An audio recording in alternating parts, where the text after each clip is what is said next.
He's been through a lot. He relies on himself. He's just a joy to work with and to be around as a friend, worker. And we got quite a few years in between us. You know, but this kid inspires me. I just want to bring boxing back to Buffalo. That's what I want to do.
I've been doing this since I was in high school, since I was a sophomore in high school, 15 years old.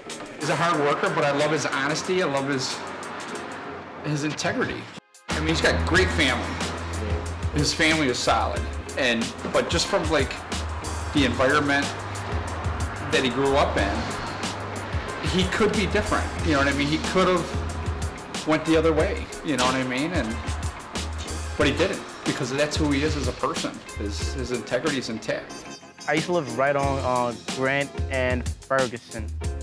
Bowling would happen whenever I left the house, you know, going to the park or even walking to the store. You know, kids would be like right on a corner store just looking at you all weird, just laughing. The first thing you're gonna think that, oh, they're gonna do something. I was like, yo, I gotta be able to defend myself just in case something happens to me.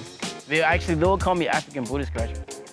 Now those words hurt. When I was a kid, that hurt me the most. But they would call me Africa and all that. I was like, yo, I have a name. Like every time I got in the car, yo, what's up, Africa? Like, yo, that right there used to just turn me up from 0 to 100. I used to get mad so quick and just snap. But I grew out of it. Now they're showing more respect towards me now. Ever since I won the Golden Glove title like 3 times. Not even flexing or anything, but. I believe Jeffrey, amateur or pro, has the most talent in the area. When he's in top condition, I don't think anyone can beat him in his weight class. I was boxing at the Westside Boxing Club for 5 years. And from there, I gained lots of self-confidence because of my first sparring match, which was like 4 months into me joining the club. One of the trainers set me up to box against this kid who had way more experience than me. And my first time sparring him, I got on him. Well, yeah, he tagged me a couple times, but then I realized, wait, I could actually do this. And the second time we sparred, that's when I give him a concussion.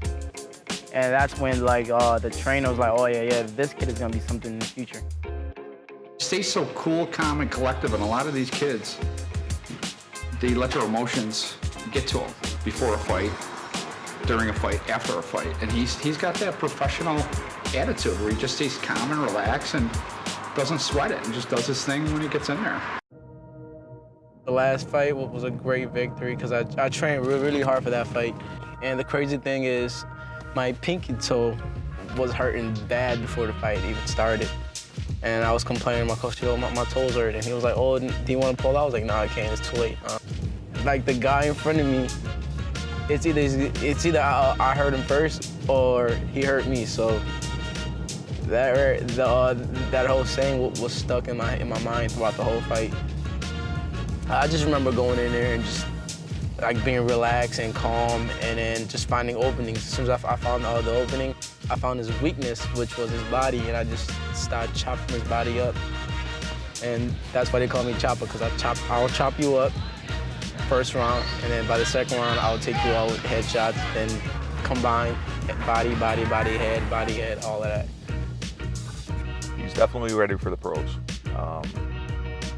It's going to be very, very difficult to get him a match in the amateurs, with good reason.